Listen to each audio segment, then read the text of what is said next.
Hello दोस्तों, नमस्कार, जय हिंद, जय भारत। मैं आपके अपने परिवार एम एजुकेशन सपोर्ट पर आशा करता हूँ सभी लोग मस्त शानदार और जिंदाबाद होंगे। दोस्तों, आज मैं जो टॉपिक पढ़ाने जा रहा हूँ वह इतिहास का, वो भी प्राचीन भारत के इतिहास का एक महत्वपूर्ण टॉपिक है जिसका नाम है सिंधु घाटी सभ्यता। और सिंधु घाटी सभ्यता एक ऐतिहासिक टॉपिक है और ऐतिहासिक टॉपिक होने के नाते इस टॉपिक से अक्सर हर वनडे एग्जाम में, हर परीक्षा में एक क्वेश्चन आता ही आता है। 1 से 2 क्वेश्चन यहां से आना एक निश्चित बात है।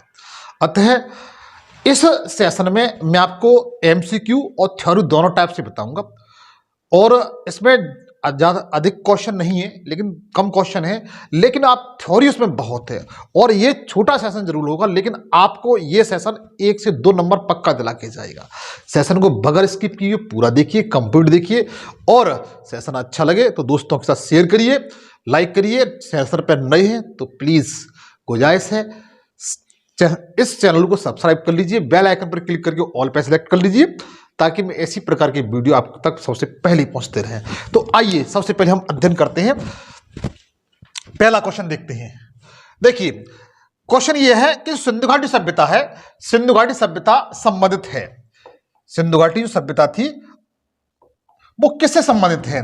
क्या प्राग ऐतिहासिक काल से संबंधित है, क्या आधे ऐतिहासिक काल से संबंधित है, क्या ऐतिहासिक काल से संबंधित है, या उत्तर ऐतिहासिक काल से संबंधित है? बताइएगा इसका राइट आंसर क्या है। यदि आप जानते हैं उत्तर प्रदेश वर्दी की तैयारी कर रहे हैं तो बताइएगा इस क्वेश्चन का आंसर क्या है। जो सिंधु घाटी सभ्यता है उसका संबंध किससे है? क्या प्राग ऐतिहासिक काल से है, क्या आधे ऐतिहासिक काल से है, क्या ऐतिहासिक काल से है, क्या उत्तर ऐतिहासिक काल से है? बताइए। अगर आप यूपीपी की तैयारी कर रहे हैं, UPP Uttar Pradesh police constable की, या यूपी आरओ एआरओ की तैयारी कर रहे हैं, तो आपको इस सेशन से एक क्वेश्चन मिल जाएगा, मेरा दावा है। और एक क्वेश्चन मित्र, एक क्वेश्चन के पीछे लगभग हजारों विद्यार्थी, 10,000 विद्यार्थी आगे पीछे हो जाते हैं, इसलिए यह सेशन आपके लिए बहुत महत्वपूर्ण है। तो बताइएगा इस क्वेश्चन का राइट आंसर क्या है? तो मित्र, इस क्वेश्चन का जो राइट आंसर है वो दूसरे नंबर का सही है, आधे ऐतिहासिक काल। सिंधु घाटी सभ्यता थी मित्र, वो आधे ऐतिहासिक काल से संबंधित थी। कैसे मित्र? आधे ऐतिहासिक काल से संबंधित थी। अब आप ये पूछेंगे आधे ऐतिहासिक काल कहते किसे हैं, आधे ऐतिहासिक काल कहते किसे हैं? तो सबसे पहले देखिए, मैं आपको ऐतिहासिक काल बताता हूं। कौन सा ऐतिहासिक काल बताता हूं?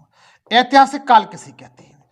ऐतिहासिक काल उसे कहा जाता है मित्र कि ऐसे प्रमाण, प्राचीन समय के ऐसे प्रमाण जो पढ़े जा सके हों, जिनको हम देख करके पढ़ सकते हों, ऐसे एविडेंस प्राचीन काल के जिन्हें देख करके हम अध्ययन कर सकते हैं, उन्हें समझ सकते हैं, उनकी भाषा समझ सकते हैं, उनकी लिपि समझ सकते हैं, उसका अध्ययन कर सकते हैं और यह पता कर सकते हैं कि उस समय का समाज कैसा था। उस काल के जो भी होता है उसे ऐतिहासिक काल कहा जाता है। उस काल को क्या कहा जाता है? ऐतिहासिक काल कहा जाता है। तो ऐसे प्रमाण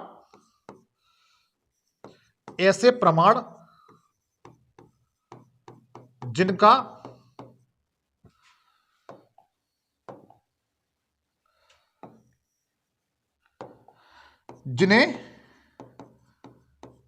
पढ़ा एवं समझा जा सके, उस काल को क्या कहते हैं मतलब? ऐतिहासिक काल कहते हैं।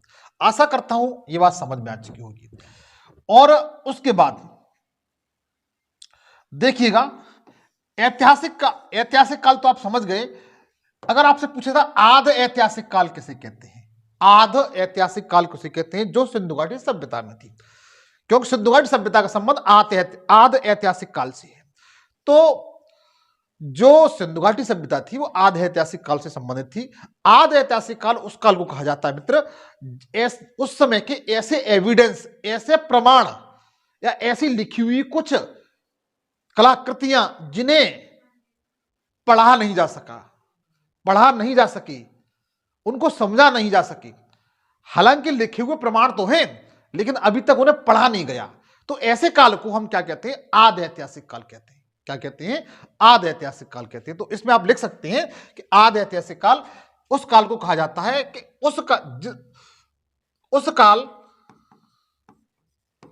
के प्रमाण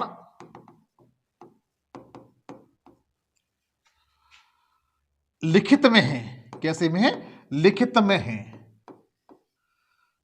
हैं, लेकिन उन्हें पढ़ा नहीं गया, उन्हें पढ़ा नहीं गया, पढ़ा नहीं जा सकता अर्थात उनकी लिपि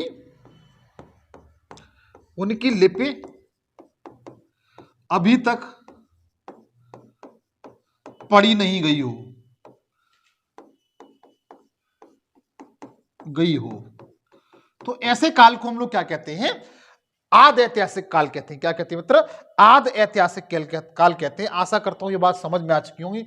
सीधी बात है, आदि ऐतिहासिक काल के जो भी प्रमाण है जो लिखित में है वो अभी तक पढ़े नहीं गए, उस काल को क्या कहते हैं? आदि ऐतिहासिक काल। क्योंकि सिंधु घाटी सभ्यता है मित्र, उस काल की जो लिपि मिली है, वो अभी तक पढ़ी नहीं गई है, इसलिए उसका सिंधु घाटी सभ्यता काल को क्या कहा जाता है? आदि ऐतिहासिक काल कहा जाता है। उसके बाद देखिए, अब आप कहेंगे प्राग ऐतिहासिक काल किसे कहते हैं? तो प्राग ऐतिहासिक काल मित्र उस काल को कहा जाता है कि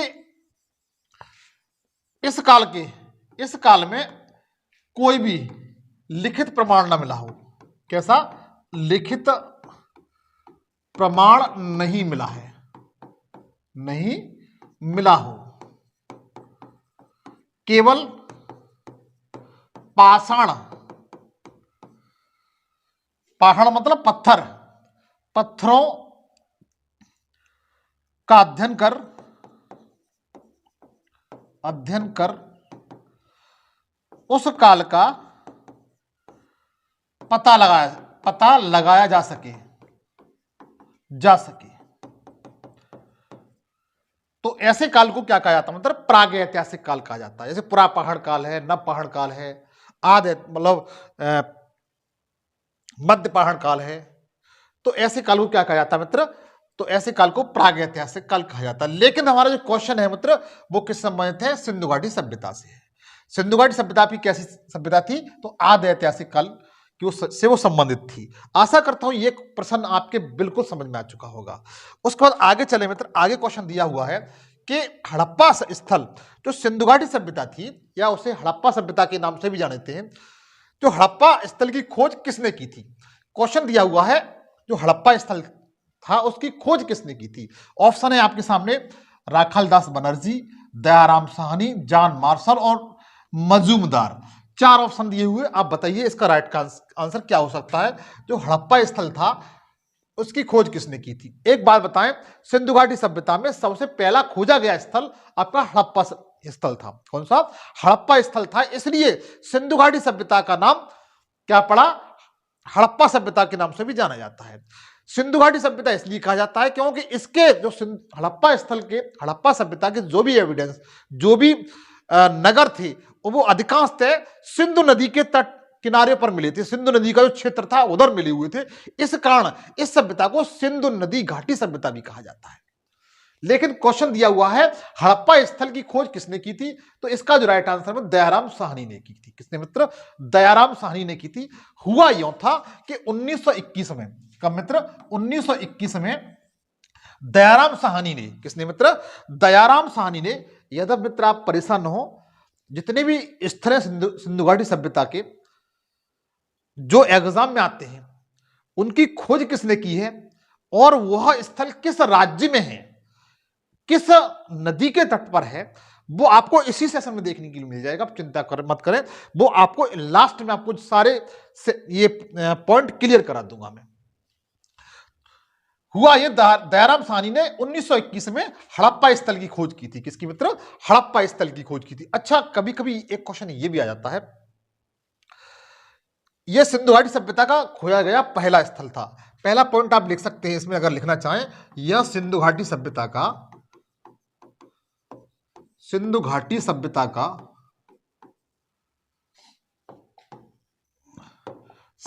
का खोजा गया गया पहला स्थल था। कैसा था मित्र? पहला स्थल था। अगर पूछा जाता है कि सिंधु घाटी सभ्यता का कौन सा स्थल सबसे पहले खोजा गया था, तो ये आपका हड़प्पा स्थल था। दूसरी बात, इसकी खोज किसने की थी? दयाराम साहनी ने। दूसरा पॉइंट क्लियर हो गया। यह रावी नदी के तट पर है। किसके? रावी नदी के तट पर है स्थित है। किस पर है? रावी नदी के तट पर स्थित है। दूसरा पॉइंट आपको ये क्लियर हो गया। तीसरा पॉइंट कभी कभी ये पूछ लिया जाता है मित्र कि जो सिंधु घाटी सभ्यता थी उसका आकार कैसा था। अगर पूछा जाए कि सिंधु घाटी सभ्यता का आकार कैसा था, सिंधु घाटी सभ्यता का आकार कैसा था, यह क्वेश्चन बन सकता है।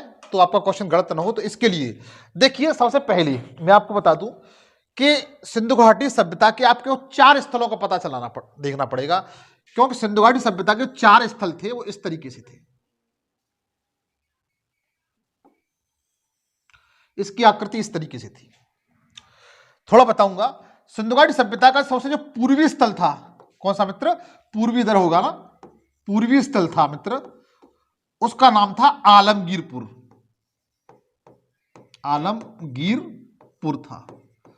और आलमगीरपुर था मित्र सिंधु घाटी सभ्यता का सबसे पूर्वी स्थल। पूछा जाता है कि सिंधु घाटी सभ्यता का सबसे पूर्वी स्थल कौन सा था, तो बता सकते हैं कि आलमगीरपुर था। और आप उत्तर प्रदेश का कोई एग्जाम दे रहे हैं तो पूछा जाएगा आलमगीरपुर जो स्थल है मित्र, यह उत्तर प्रदेश के किस जिले में है? किस जिले में है? अगर यह पूछा जाता है किस जिले में है, तो यूपी के, उत्तर प्रदेश के मेरठ जिले में। किस मित्र? मेरठ जिले में है। यह पूछा गया है, इंपोर्टेंट बन सकता है, इसलिए आप ध्यान रखें। आप उत्तर प्रदेश का कोई एग्जाम देते हैं तो आपको यह क्वेश्चन एग्जाम मिल सकता है कि सिंधु घाटी सभ्यता का आलमगीरपुर स्थल निम्न में से किस जिले में स्थित था, तो बता सकते हैं मेरठ जिले में। और दूसरी विशेषता यह है कि आलमगीरपुर है वो सिंधु घाटी सभ्यता का सबसे पूर्वी स्थल था। अगर पश्चिमी स्थल की बात की जाए मेरे मित्र, अगर पश्चिमी स्थल की बात की जाए तो सुतकांगेडोर था। कौन सा मित्र? सुतकांगेडोर। कौन सा था? सुतकांगेडोर था मित्र। यह आपका पश्चिमी स्थल था। कौन सा? पश्चिमी स्थल था। मैं आपको उस आकार पे पहुंचा दूंगा, चिंता न करें। जो मैंने आपको आकार के बारे में बताया है वो आपको इसी चित्र से क्लियर हो जाएगा। सिंधु घाटी सभ्यता का पश्चिमी स्थल का नाम क्या है मित्र? तो बता देंगे सुतकांगेडोर हुआ है। और ये आधुनिक पाकिस्तान के बलूचिस्तान प्रांत में है। कहां पर मित्र? बलूचिस्तान प्रांत में है। कहां पर है? बलूचिस्तान प्रांत में। अगर सिंधु घाटी सभ्यता का सबसे उत्तरी, कौन सा मित्र? उत्तरी स्थल पूछा जाता है, सिंधु घाटी सभ्यता का सबसे उत्तरी स्थल कौन सा था, तो बता सकते हैं मांडा। कौन सा था मित्र? मांडा था। और ये कहां पर था? ये उत्तरी स्थल है मित्र। कौन सा? उत्तरी स्थल है। और यह स्थल, जो उत्तरी स्थल मांडा है सिंधु घाटी सभ्यता का, यह आधुनिक जम्मू कश्मीर में है। कहां पर है? जम्मू कश्मीर में है। कहां पर मित्र? जम्मू कश्मीर में है।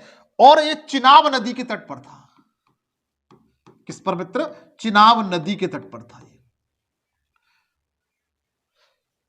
किस नदी पर था? चिनाब नदी के तट पर था मित्र।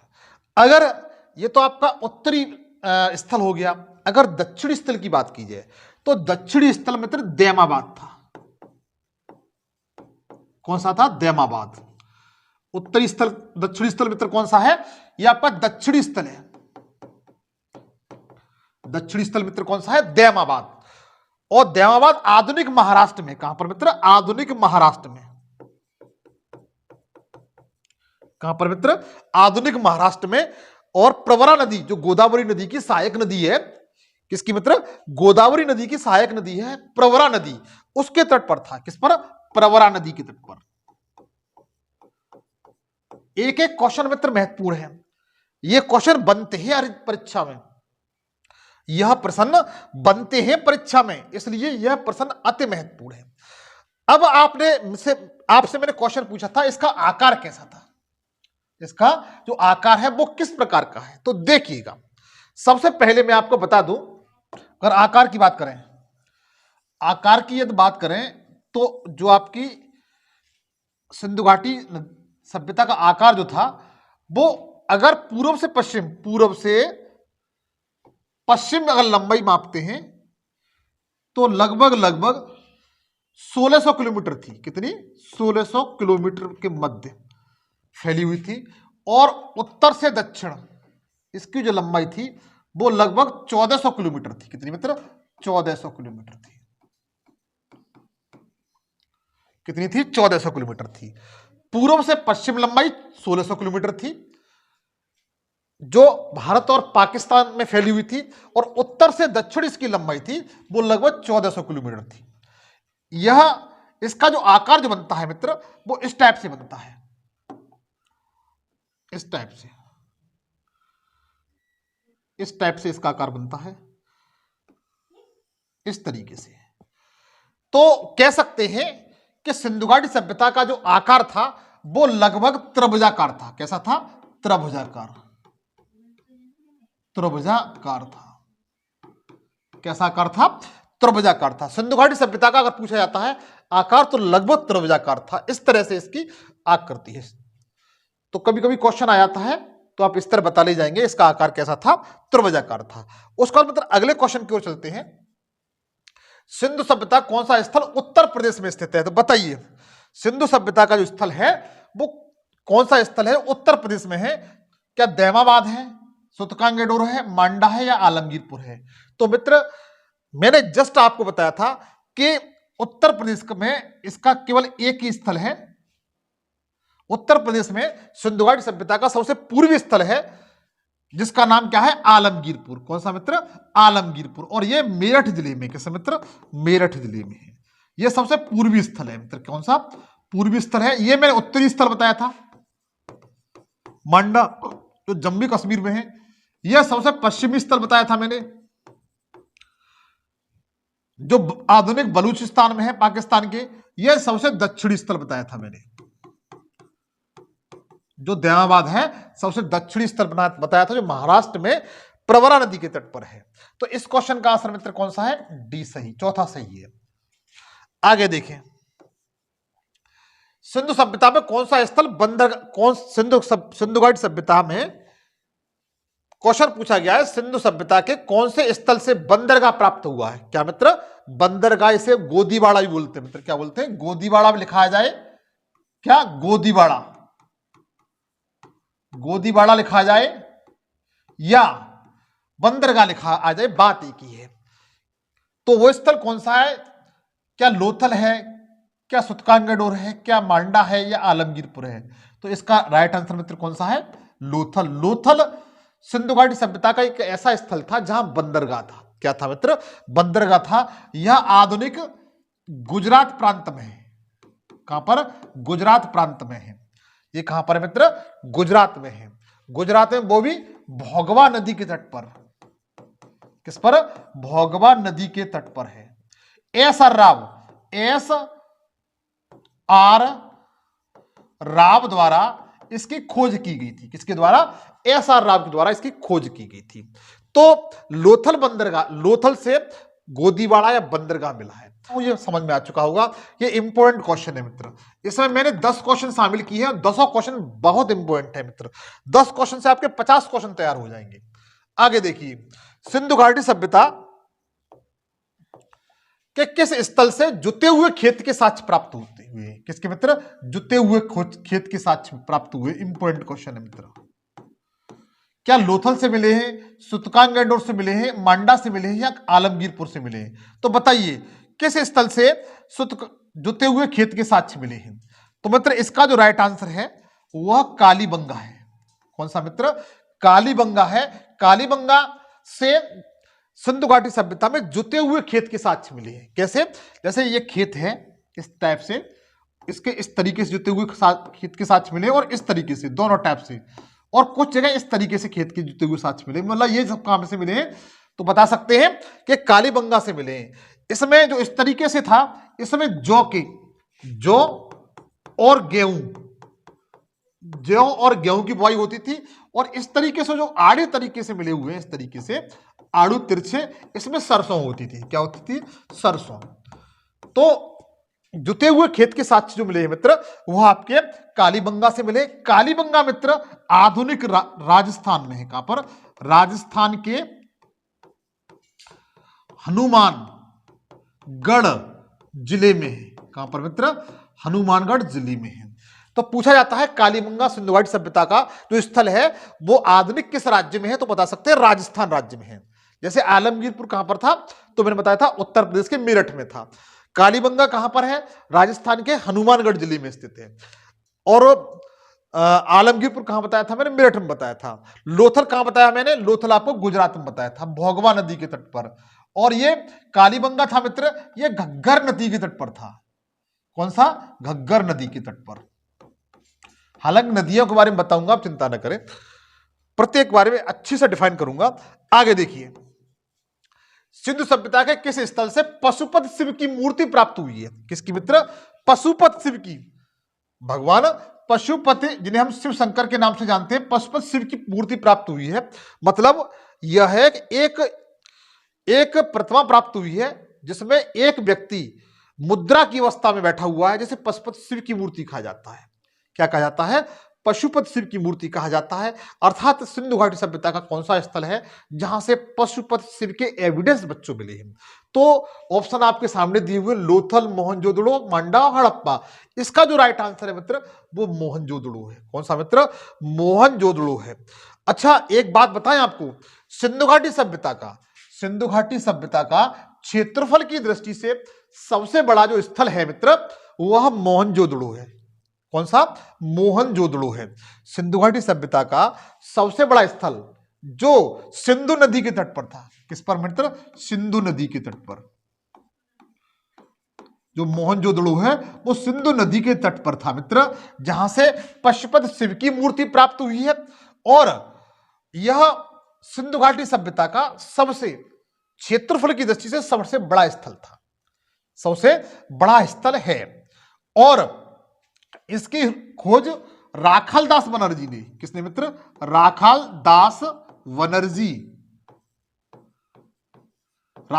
बनर्जी ने 1922-23 में की थी। कब की थी? 1922-23 में की थी इसकी। उसके बाद आगे देखिए, क्वेश्चन पूछा है पशुपति शिव की मूर्ति कहां से मिली है? तो बता ले जाएंगे मोहनजोदड़ो से। अच्छा, एक बात और बताएं आपको, एक ऐतिहासिक कार है जिनका नाम है पिंगट महोदय। क्या नाम है? पिंगट महोदय।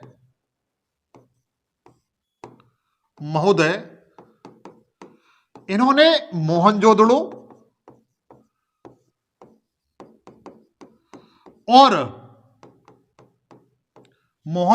और हड़प्पा को जुड़वा राजधानी बताया है। जुड़वा राजधानी बताया है। ये क्वेश्चन पूछा जाता है, किसने बताया है? तो ऐतिहासिक कार थे पिंगट महोदय, इन्होंने मोहनजोदड़ो और हड़प्पा स्थल को जुड़वा राजधानी बताया है। ये क्वेश्चन पूछा जाए तो बता ले जाना। आगे देखिए, सिंधु सभ्यता के किस स्थल से महान स्नानागार मिला है? ये तो बहुत प्रसिद्ध है मित्र। जो महान स्नानागार है वो किस स्थल से प्राप्त हुआ है? क्या लोथल से, मोहनजोदड़ो से, मांडा से या कालीबंगा से? तो मित्र बताइए, अगर जानते हैं कमेंट सेक्शन बताइए इसका राइट आंसर क्या हो सकता है। मित्र इसका जो राइट आंसर है वो मोहनजोदड़ो है। कौन सा मित्र? मोहनजोदड़ो है। मोहनजोदड़ो से महान स्नानागार की प्राप्ति हुई है। आगे देखिए, सिंधु सभ्यता के किस स्थल से स्टेडियम के साक्ष्य मिले मित्र? किसके? स्टेडियम बोले क्रीड़ागार। अगर आपको स्टेडियम इंग्लिश में लिखा हुआ आ जाता है, ये इस तरह से लिखा हुआ आएगा, या क्रीड़ागार लिखा हुआ आएगा। किसका मित्र? क्रीड़ागार लिखा हुआ आएगा।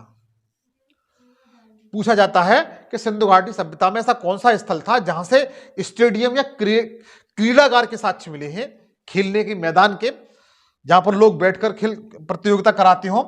तो क्या लोथल है, क्या मोहनजोदड़ो है, क्या धौलावीरा है या कालीबंगा है? बताइए, अगर जानते हैं तो इसका राइट आंसर क्या हो सकता है। मित्र इसका राइट आंसर सेकंड सही है, मोहनजोदड़ो, सॉरी धोलावीरा। इसका राइट आंसर मित्र कौन सा है? धोलावीरा है, सॉरी। इसका राइट आंसर कौन सा है प्रिय मित्र मेरे? धोलावीरा। तीसरा इसका राइट आंसर है। धोलावीरा से स्टेडियम के साक्ष्य मिले मित्र। किसके? स्टेडियम के साक्ष्य मिले हैं। एक बात बता दें, सिंधु घाटी सभ्यता में, तो सिंधु घाटी सभ्यता थी मित्र, सभ्यता थी, इसके जो नगर होते थे, क्या मित्र? नगर होते थे, वो दो भागों में बटे होते थे। किसमें? दो भागों में बटे होते थे। एक नगर जो पश्चिम की तरफ होता था, इसे दुर्ग कहते थे। क्या कहते? दुर्ग। और जो पूर्व की तरफ होता था, इसे निचला नगर कहते थे। क्या कहते? निचला नगर, नगर कहते थे। दुर्ग में उच्च वर्ग निवास करता था,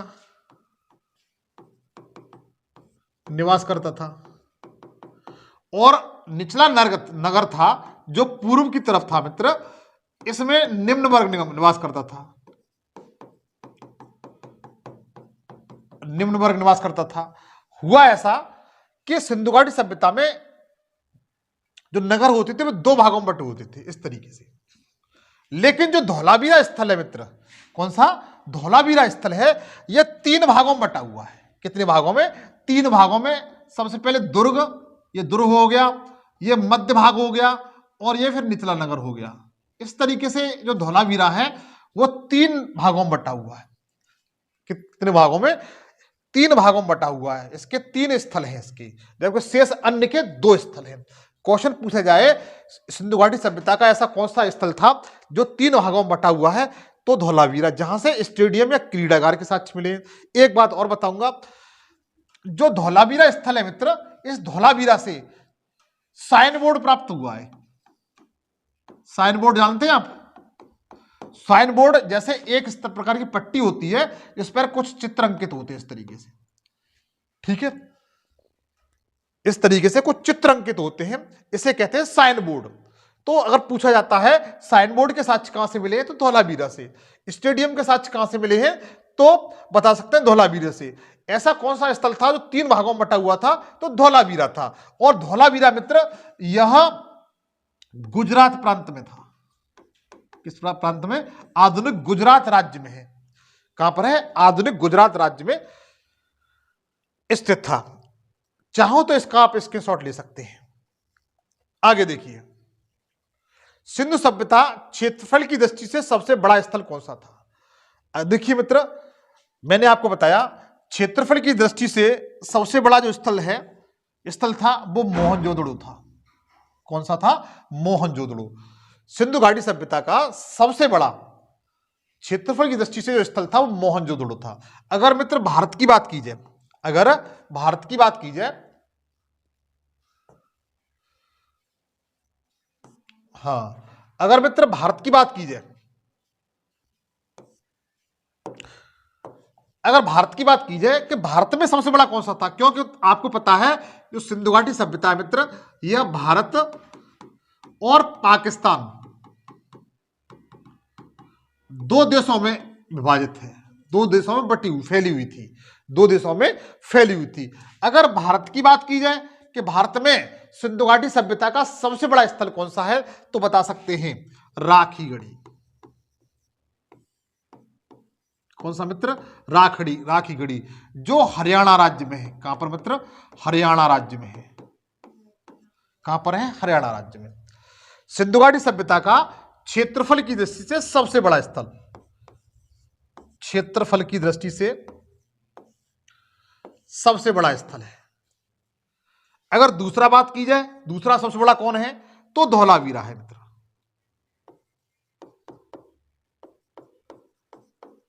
दूसरा कौन सा है? धोलावीरा। सबसे बड़ा कौन सा है? राखीगढ़ी। दूसरा नंबर पर कौन है? धोलावीरा। तो प्रश्न बने तो आप उसके अकॉर्डिंग उसका जवाब दीजिएगा। आगे देखिए, सिंधु सभ्यता में चावल के साक्ष्य कहां से मिले हैं? सिंधु घाटी सभ्यता में जो चावल है मित्र, चावल के एविडेंस कहां से मिले हैं? क्या लोथल से मिले हैं, मोहनजोदड़ो से मिले हैं, धोलावीरा से मिले हैं या रंगपुर से मिला है? बताइए, ऑप्शन देखकर बताइए इसका राइट आंसर क्या हो सकता है। चावल के एविडेंस कहां से मिले हैं? तो चावल के मित्र एविडेंस हैं वो रंगपुर से प्राप्त होते हैं। रंगपुर किस राज्य में है और किस नदी के तट पर है, जस्ट आपको इसी सेशन बताऊंगा, उसके लिए मैं लिस्ट बना दी है। तो इस क्वेश्चन का आंसर फोर्थ सही है, क्वेश्चन आया हुआ है और मैंने वही क्वेश्चन लिए हैं जो परीक्षा पूछे गए हैं। सिंधु घाटी सभ्यता में मातृ देवी की मूर्ति, किसकी मित्र? मातृ देवी की मूर्ति। मातृ देवी की मूर्ति का मतलब यह है कि सिंधु घाटी सभ्यता का जो समाज था वो मातृ सत्तात्मक था, क्योंकि सिंधु घाटी सभ्यता में अधिकांश जो मूर्तियां मिली हैं वह मातृ देवी की मिली है। उससे पता चलता है कि सिंधु घाटी सभ्यता का जो समाज था वो मातृ सत्तात्मक था, पितृ सत्तात्मक नहीं था, मातृ सत्तात्मक था। तो पूछा गया है सिंधु घाटी सभ्यता में मातृ देवी की मूर्ति कहां से मिली है? मातृ देवी का मतलब यह है कि एक ऐसी मूर्ति मिली है जिसके गर्भ से निकलता हुआ एक पौधा दिखाया गया है, इसे मातृ देवी की संज्ञा दी जाती है। और यह आपका हड़प्पा से मिला है मित्र। कहां से? हड़प्पा से मिला है। इसका दूसरा ऑप्शन बिल्कुल सही है। आशा करता हूं यह भी क्वेश्चन पूछा गया और आपकी समझ में आ रहा होगा। आगे देखिएगा, आगे दिया हुआ है सिंधु घाटी सभ्यता, ये तो हो ही गया। हां, अब मैं आपको कुछ नदियों के किनारे जो सिंधु घाटी सभ्यता के जो नगर हैं, क्या मित्र? नगर जो पूछे जाते हैं, नदी के किनारे कौन सा स्थल किस नदी के तट पर स्थित है, कौन सा स्थल किस नदी के तट पर स्थित है, उसके बारे में बताऊंगा।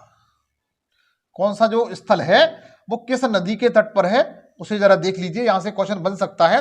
तो सबसे पहले मैंने आपको बताया कि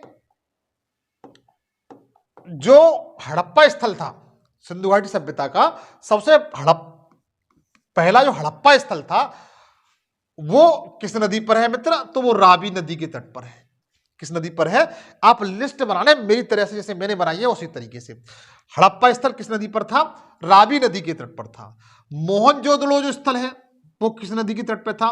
तो मित्र वो सिंधु नदी के तट पर था। किस पर? सिंधु नदी के तट पर था। कालीबंगा जो राजस्थान बताया था मैंने, कालीबंगा जो राजस्थान बताया था, हनुमानगढ़ जिले में, जहां से जुते हुए खेत के साक्ष्य मिले हैं, जो कालीबंगा है मित्र, यह घग्गर नदी, घाघर नहीं है, घग्गर नदी है, घग्गर नदी के तट पर स्थित था। किस पर मित्र? घग्गर नदी के तट पर स्थित था।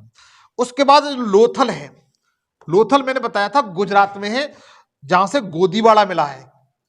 क्या मिला है? गोदीवाड़ा मिला है या बंदरगाह मिला है। लोथल आपका भोगवा नदी के तट पर था। किस पर मित्र? भोगवा नदी के तट पर था।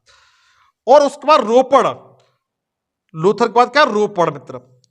रोपड़ आधुनिक पंजाब में है। कहां पर? ये कहां स्थल है? पंजाब में। पूछा जाए कि रोपड़ स्थल कहां पर है, तो पंजाब में है। तो रोपड़ स्थल किस नदी के तट पर? मतलब सतलज नदी के तट पर है। किस पर? सतलज नदी के तट पर है। उसके बाद जो मांडा है, मांडा जम्मू कश्मीर में बता चुका हूं। अच्छा, मांडा में मित्र गर्तावास के साक्ष्य मिले हैं। मतलब सिंधु घाटी सभ्यता के जो व्यक्ति थे वो घर, मतलब जमीन में गड्ढा करके निवास करते थे, उसे कहते हैं गर्तावास। तो सिंधु घाटी सभ्यता के जो लोग थे वो गर्तावास में निवास करते थे। इसका एविडेंस कहां से मिला है? मांडा से मिला है। अर्थात मांडा सिंधु घाटी सभ्यता का सबसे उत्तरी स्थल भी था, जो चिनाब नदी के तट पर था। कहां पर मित्र? चिनाब नदी के तट पर था। उसके बाद देवाबाद आ जाता है।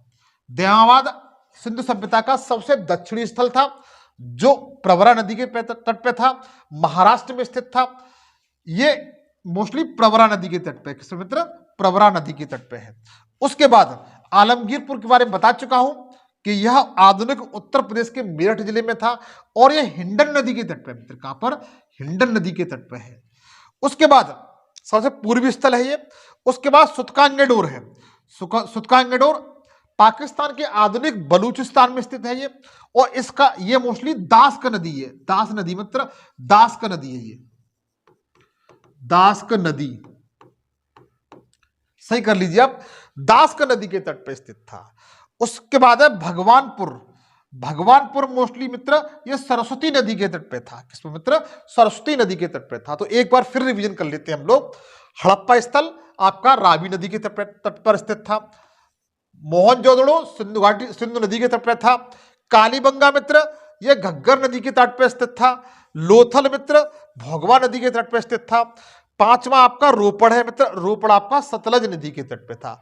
उसके बाद छठवें नंबर पर मांडा जाता है। मांडा मित्र आपका चिनाब नदी के तट पे था। सातवें नंबर पर दयावाद है, प्रवरा नदी के तट पे था। आठवें नंबर पर आपका आलमगीरपुर है, हिंडन नदी के तट पे स्थित था। सातवां नंबर पर आपका सुतकांगेडर हो, दास्क नदी के तट पर था। नौवा, 10वां मित्र आपका जाता है भगवानपुरा, ये आपका सरस्वती नदी के तट पे था।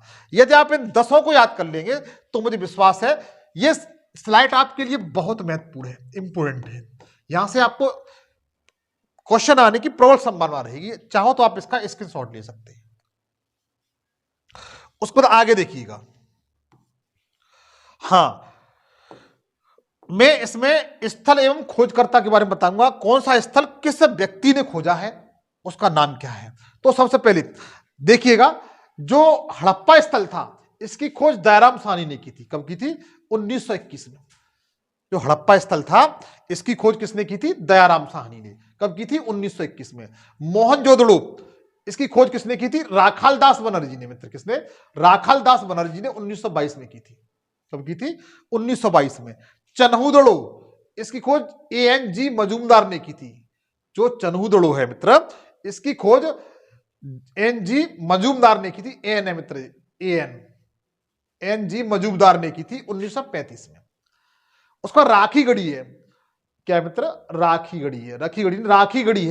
राखी गढ़ी इसकी खोज सूरजभान ने की थी। कब की थी? 1969 में। धौलावीरा जो आधुनिक गुजरात राज्य में है, इसकी खोज JP जोशी ने 1968 में की थी। अब कालीबंगा की खोज अमलानंद घोष ने की है मित्र। किसने की है? अमलानंद घोष ने। लोथली खोज SR राव ने की है। किसने? SR राव। लोथली खोज किसने की है? SR राव ने की है। कालीबंगा की खोज अमलानंद घोष ने की है। धौलावीरा की खोज JP जोशी ने की है। राखी गढ़ी की खोज सूरजभान ने की है। चन्हूदड़ी की खोज AN जी मजूमदार ने की है। मोहनजोदड़ो की खोज राखालदास बनर्जी ने की है। हड़प्पा की खोज दयाराम साहनी ने की है। तो मित्र, सिंधु घाटी सभ्यता का मेरा एक छोटा सा सेशन था जो आपके एग्जाम के लिए हो सकता है कि एक बहुत अच्छा रामबाण सिद्ध हो सके। और आपको इस सेशन से मुझे विश्वास है कि एक क्वेश्चन मिलने की पूरी संभावना रहेगी यदि आप स्लाइड को पूरा देख करके एक बेहतरीन नोट्स बना लेंगे जिस तरीके से मैंने बताया है। क्योंकि इस सेशन में मैंने आपको 10 क्वेश्चन जरूर लिए, लेकिन आपके 50 क्वेश्चन इस सेशन से क्लियर हो गए। नेक्स्ट सेशन में आपसे फिर मुलाकात होगी। तब तक के लिए आप सभी के लिए जय हिंद, जय भारत।